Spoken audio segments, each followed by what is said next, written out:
Nous allons commencer.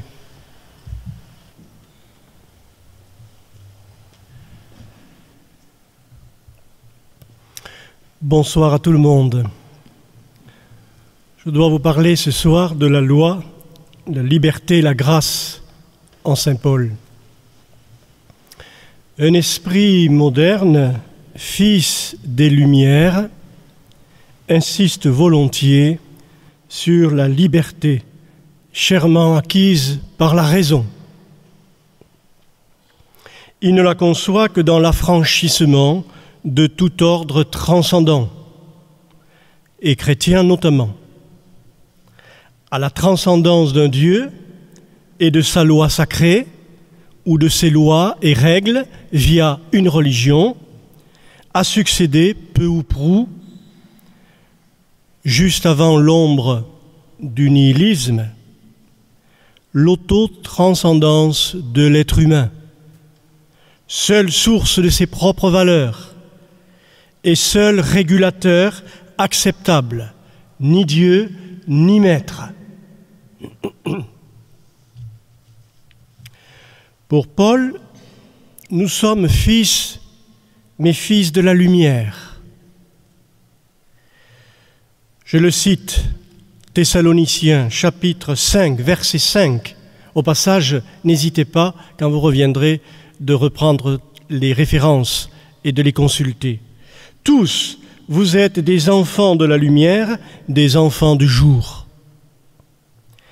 Il nous parle de cette noblesse immense qui est en nous d'être homme, créé à l'image de Dieu, et que vient libérer la grâce. Sa vision, profondément christique, articule ces trois éléments, loi, liberté, grâce, sans jamais les séparer. Il est tranchant dans ses assertions, ça c'est certain, c'est Saint Paul, mais toujours en enroulant les notions, les distinguant dans leur statut et degré propre, et ainsi trouver un équilibre supérieur. Le dégagement qu'opère la grâce vis-à-vis de la loi ancienne ne sera surtout pas à comprendre, je le dis de suite, comme si désormais le chrétien pouvait se passer de toute loi, du décalogue par exemple. Vous le mettriez en colère, notre cher Saint Paul.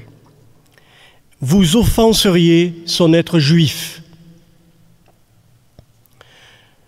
Une véritable anthropologie se dégage sous la plume de cet homme, car en réfléchissant à ces trois notions, il brasse les profondeurs de l'être humain et il dessine la nouvelle ligne de crête de notre relation avec Dieu.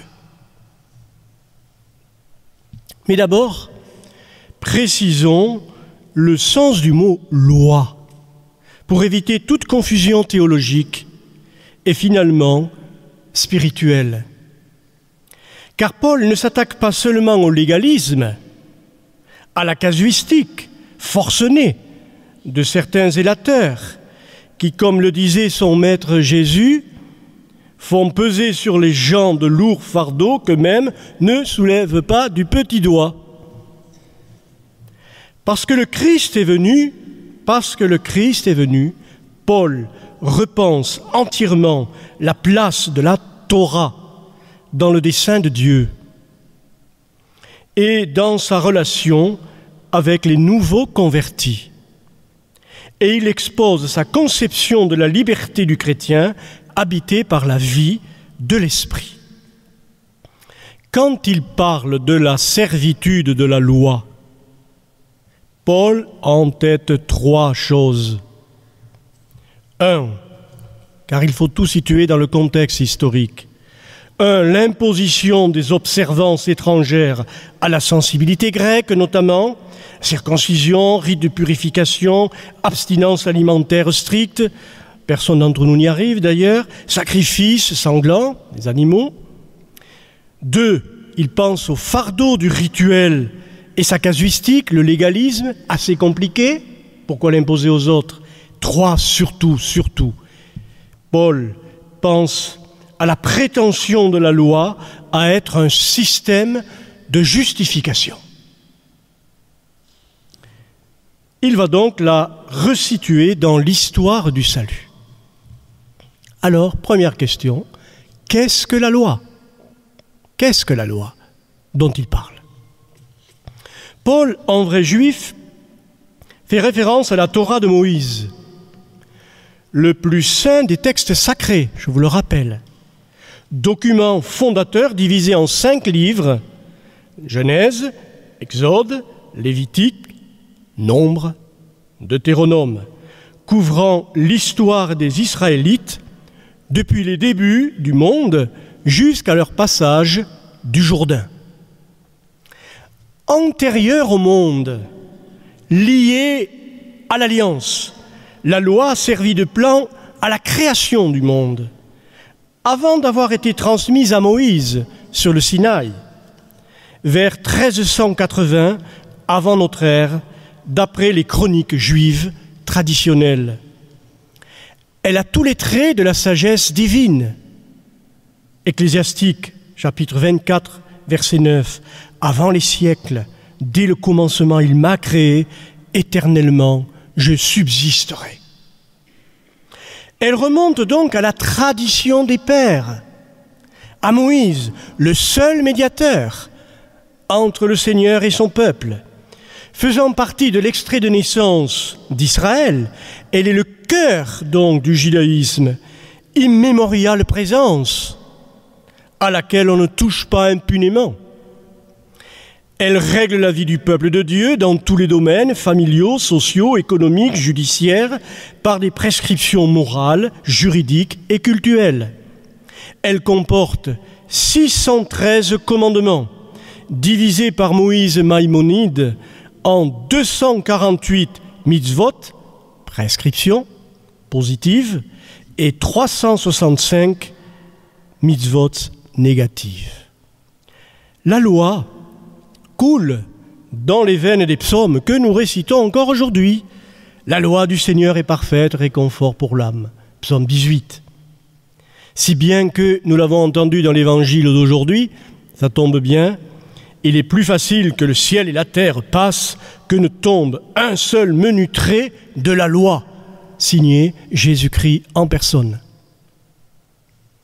Et il existe en parallèle à la loi écrite reçue par Moïse, une loi orale tout aussi sacrée, qui en est au fond le commentaire et l'explication pour éviter les confusions. Considérant que tout le peuple est appelé à la sainteté, les pharisiens, très influents encore à l'époque de Paul, exigeaient que tous observent les lois de pureté, à l'origine réservées aux prêtres seuls lorsqu'ils officiaient au sanctuaire. Ils faisaient observer scrupuleusement le Shabbat et les prescriptions sur la dîme, taxe, sorte d'impôt sur le revenu de l'époque, soit au moins 20% de la totalité des revenus. Pourquoi un tel attachement? Parce que précisément pour Israël, la loi est chemin de liberté. C'est par elle que Dieu éduque. Ce que confirme Paul, qui voit en elle un pédagogue, on y reviendra. Dans son livre « Le message de l'épître aux Romains », le père Lyonnais commente. Il dit ceci. Pour exprimer à quel point Israël devait sa liberté à la loi, les rabbins utilisaient même parfois un procédé qui leur est familier. Ils profitaient de la ressemblance du terme désignant la liberté dans l'hébreu tardif, érut, avec un terme très rare, arut, employé à propos des tables de la loi. Conclusion, l'expression table de la loi, écriture gravée, pouvait ainsi se comprendre comme écriture de liberté. Mais voilà, pour la jeune Église, très vite, le problème de la conversion massive des païens au Christ, qui ne sont pas passés par le judaïsme, évidemment, va se poser. Des prédicateurs zélés de la loi voudront imposer notamment la circoncision, Épître aux Galates. De plus, on a peur de l'assimilation avec l'hellénisme ambiant. La communauté de Jérusalem, dirigée par Jacques, restera d'ailleurs fidèle aux observances juives. Et Paul ne lui en fera jamais le reproche. Mais il s'insurge contre l'idée que l'on fasse de la libre observance une question de principe, divisant l'Église en deux. Qui justifie? Voilà la question. Qui fait s'approcher le plus de Dieu? La loi sainte et ses prescriptions ou le Christ ressuscité? L'observance ou la charité, l'agapé? La loi bénéficie de son statut d'ancienneté et le Christ de son statut de fils de Dieu. Deux colonnes. Quel est le rôle de la loi? Théorie générale, pour me résumer. La loi, considérée comme chemin de liberté, pour Paul, ne fait qu'accroître la culpabilité. Car ceux qui l'enfreignent pêchent en connaissance de cause, en vertu du précepte qu'ils connaissent. Et ceux qui parviennent à la respecter versent souvent dans le sentiment de supériorité. Paul casse de la loi comme un sculpteur casse de la pierre pour faire advenir la figure centrale qui est pour lui le Christ. Pour lui, Épître aux Galates, chapitre 2, verset 16, l'homme n'est justifié que par la foi en Jésus-Christ et non par les œuvres de la loi. Certes, dit-il, elle est sainte, elle est spirituelle, Romains 7, 12, 14, mais elle porte la marque d'une certaine infériorité puisque si l'Évangile nous vient de Dieu même, par son Fils, la loi fut, je cite saint Paul, édictée par le ministère des anges et l'entremise d'un médiateur. Galates 3, 19.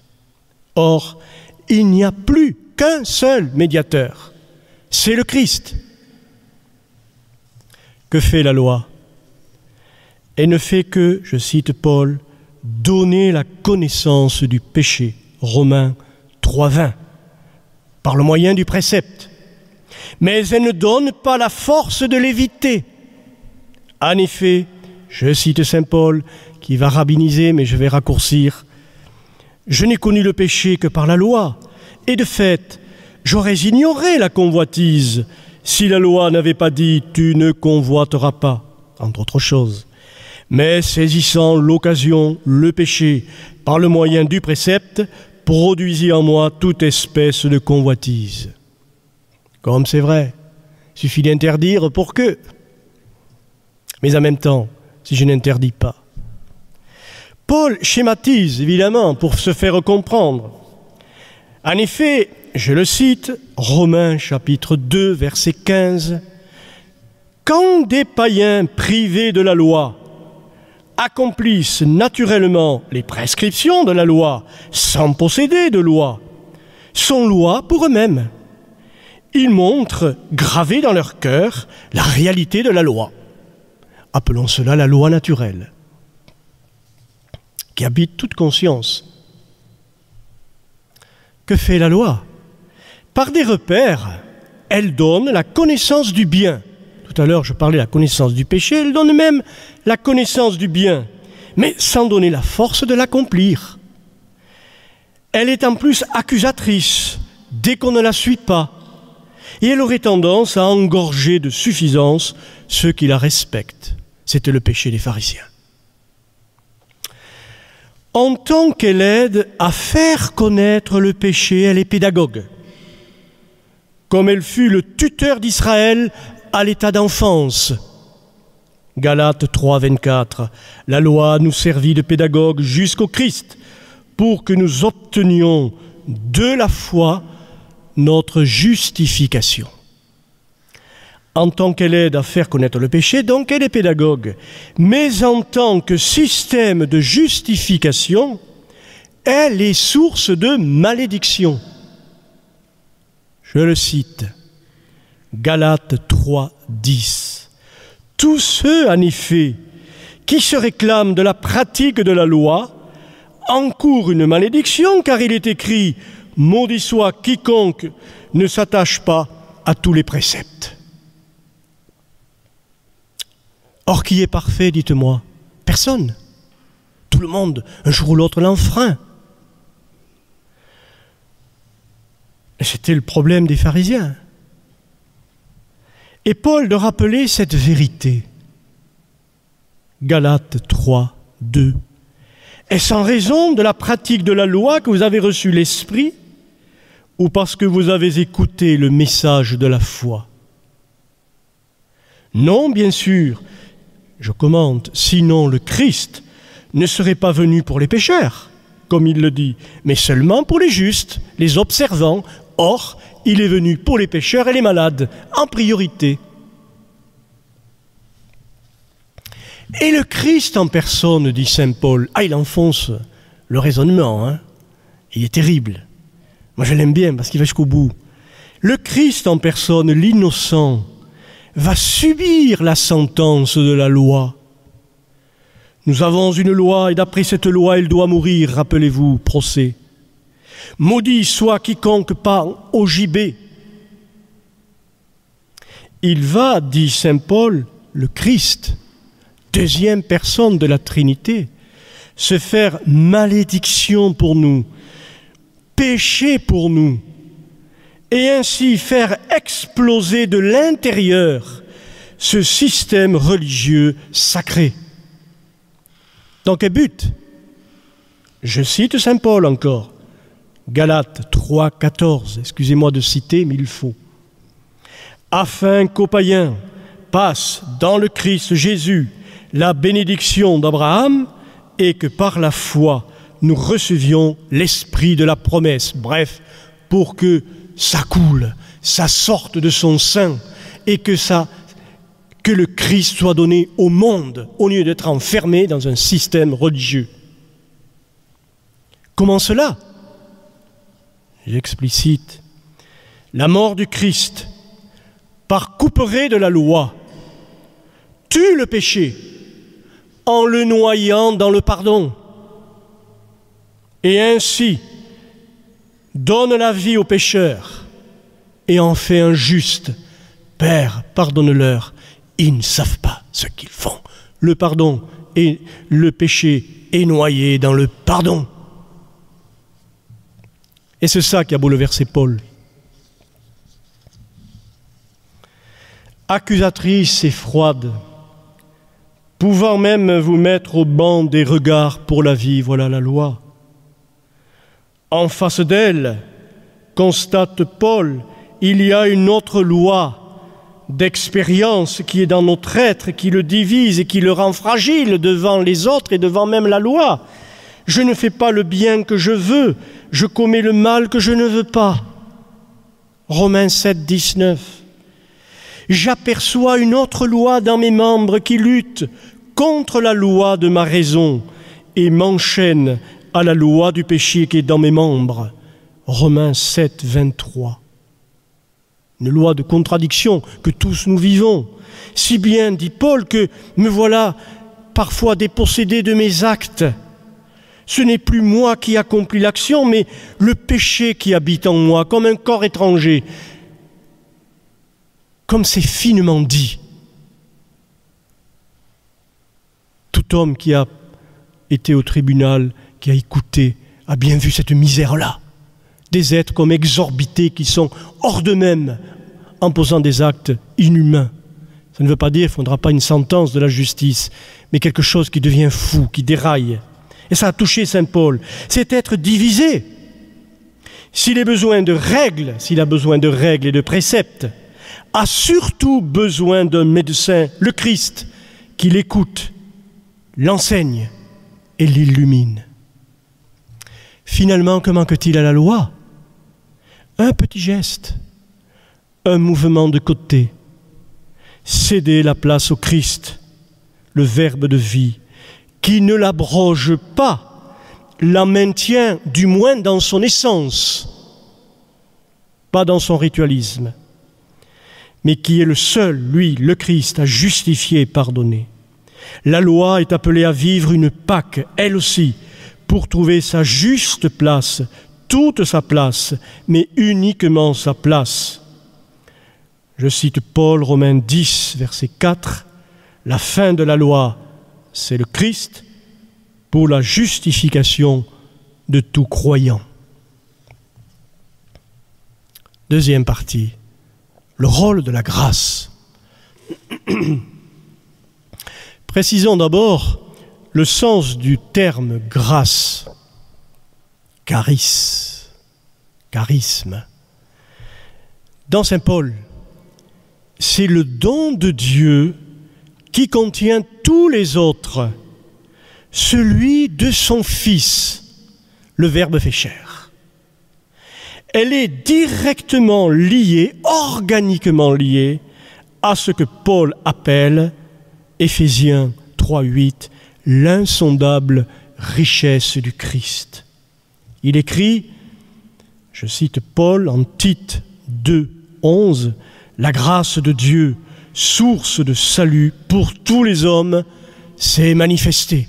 La grâce, c'est donc le Christ en personne. Le Christ en sa puissance d'incarnation et de résurrection. Elle est le Christ et ses effets. Effets de sa parole, qui enseigne, édifie et guérit. Effet en nous de sa puissance de résurrection par l'Esprit Saint, que plus rien ne limite. Relisant le parcours des siens au désert, Paul rappelle que le Christ était déjà le rocher spirituel qui les accompagnait. 1 Corinthiens 10, verset 4. Dans ses effets et les principes de transformation, on s'approche là de la théologie scolastique, qui n'est pas encore née, bien entendu, mais qui en est le prolongement, bien entendu. Principe de transformation, elle ne fait donc jamais défaut, puisque le Christ, une fois reçu au baptême, ne nous fait jamais défaut. C'est nous qui faisons défaut au Christ. Et il dira, le Christ, à saint Paul lui-même, affligé, un beau jour, ma grâce te suffit, car ma puissance se déploie dans la faiblesse, moyennant l'acte de foi. 2 Corinthiens 12, 9. Elle ne fait jamais défaut, mais elle requiert une alliance de notre part, une collaboration, bien entendu. Il faut se laisser pétrir par l'Esprit qui investit tout notre être. Comment se laisser pétrir? Par l'écoute de la parole qui est engagée, la connaissance de plus en plus intérieure de l'enseignement des Écritures, pour nous, des évangiles, ici on ne peut pas lire toute la Bible. La connaissance du mystère du Christ, et si je ne suis pas un grand intellectuel, c'est pas grave, dans l'oraison, dans la prière, l'office divin, par la célébration du repas du Seigneur, où se vit justement ce baptême du Christ dans sa mort et sa résurrection. Saint Paul le dit en Philippiens 3, 13. Dieu est là, qui opère en vous le pouvoir, le vouloir, et l'opération même. Si tu désires, c'est déjà Dieu. Et celui qui opère, c'est déjà lui. Si tu lui dis « Abba », si tu peux le dire, c'est déjà que la foi est née en toi comme un don de Dieu. S'il ne t'était pas donné, tu ne pourrais même pas dire « Abba, Père ». Dieu serait le Dieu peut-être des philosophes, au mieux, une monade, une entité, où il n'existerait pas. Paul parle même du sceau de l'esprit en nous, c'est fort, du sceau de l'esprit, comme il y a le sceau des dominicains au bas des feuilles de prédication.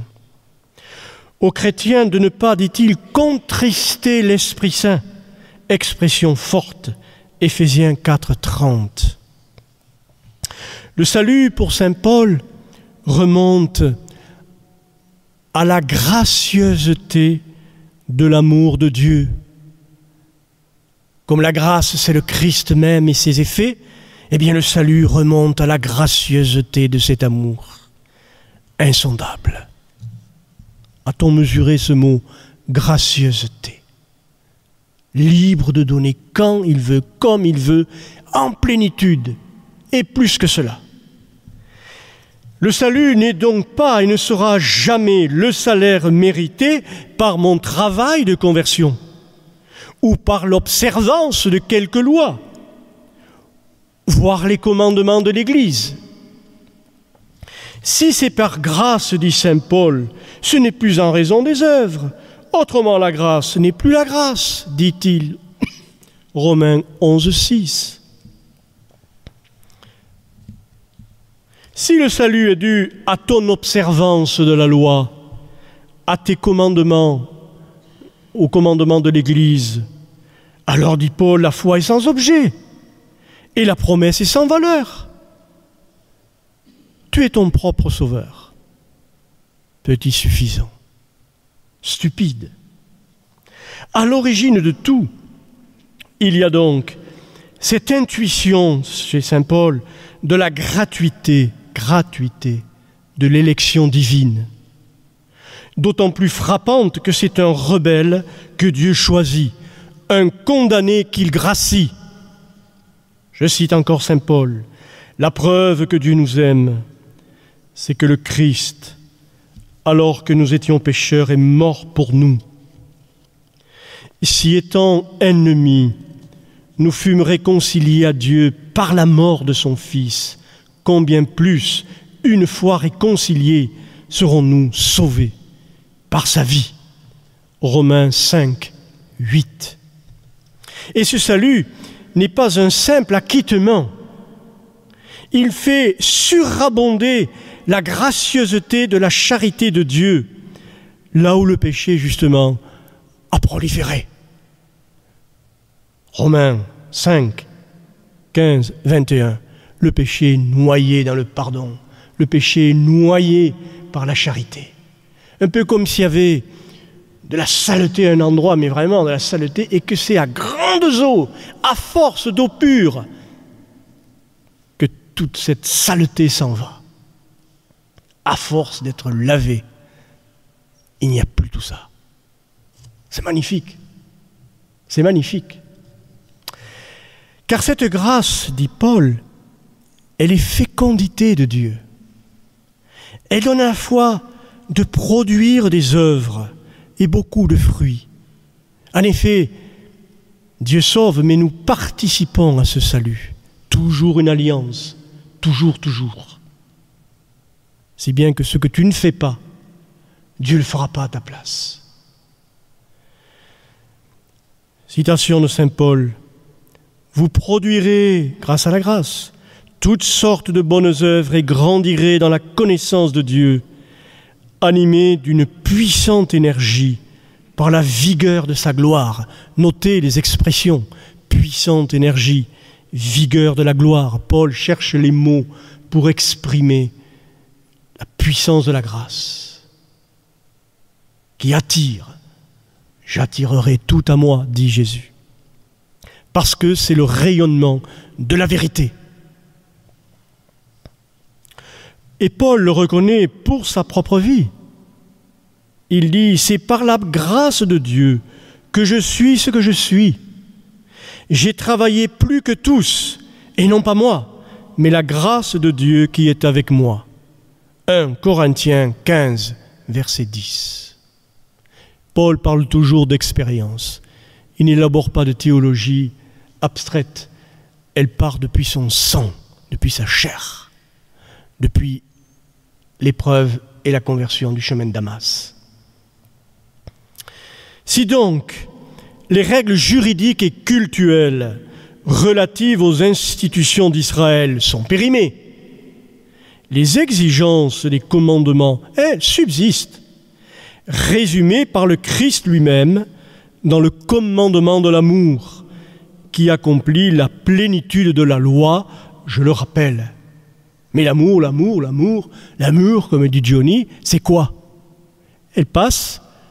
Ce commandement passera par des prescriptions, des préceptes aussi, par des choses précises, des devoirs envers mon prochain, par le décalogue, les béatitudes.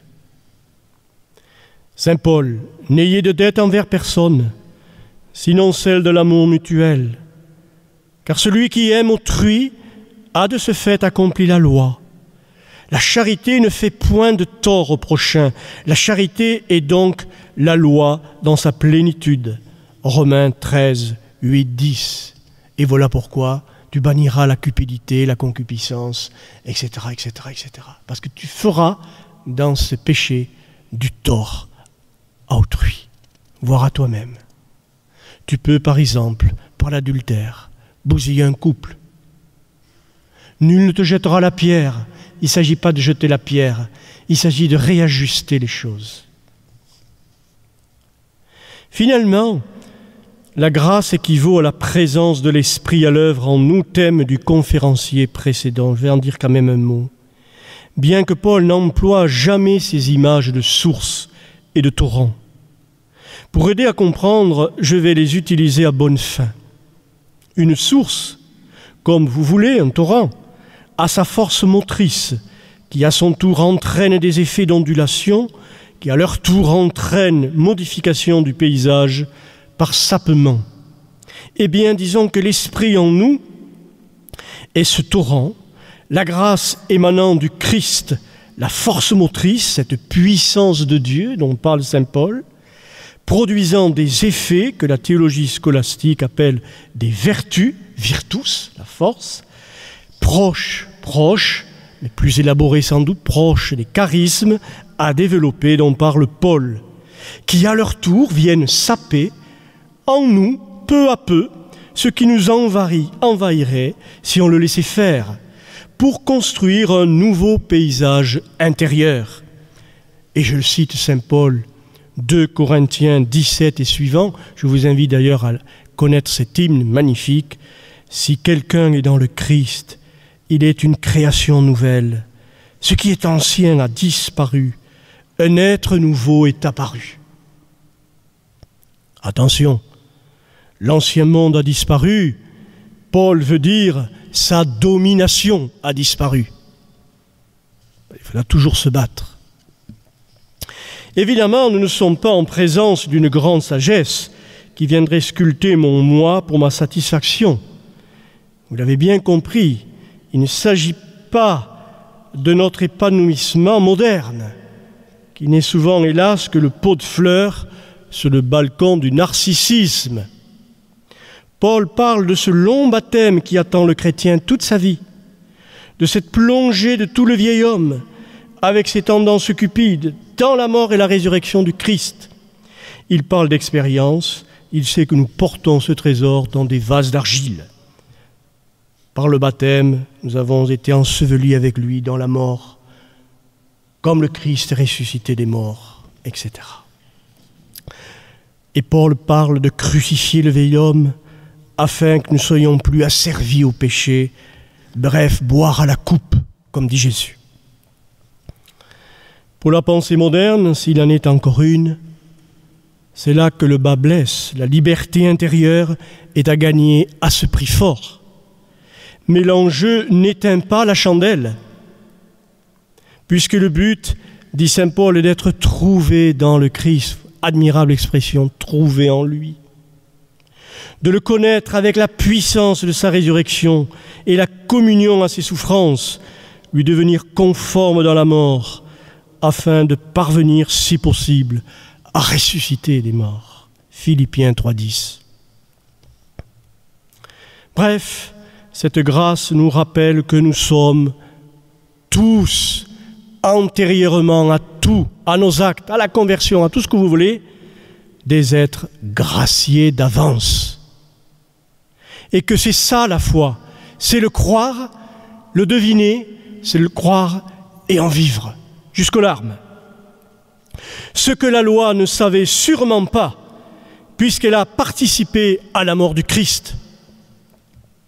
Et cette gracieuseté exprime le fond même de la charité du Père, qui, lui, sur la face du Fils, nous est transmise par l'Esprit Saint. Voilà pourquoi la Torah, aussi sainte qu'elle soit, aussi antérieure qu'elle soit à la création du monde, s'incline devant infiniment plus grand qu'elle, devant les fonds mêmes de l'amour, dont la sagesse n'est qu'un des nombreux éclats, avec la justice, la vérité, la miséricorde.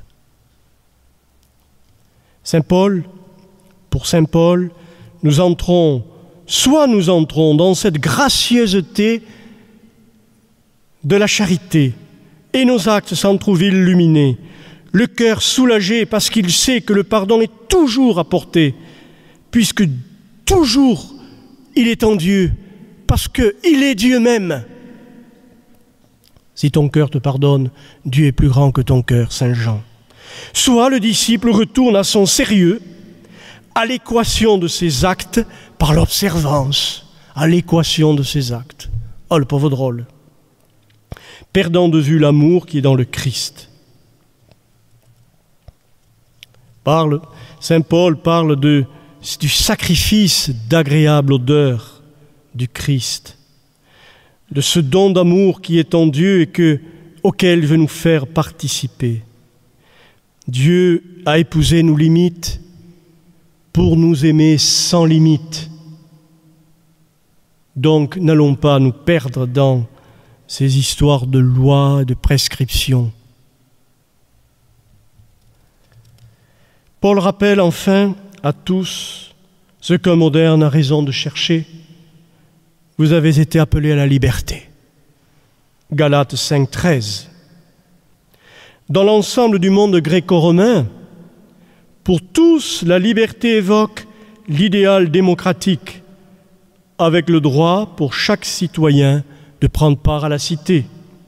Et pour la masse d'esclaves, trophée de guerre à l'époque, elle signifie l'affranchissement pur et simple, le boulot retrouvé, une famille, un toit.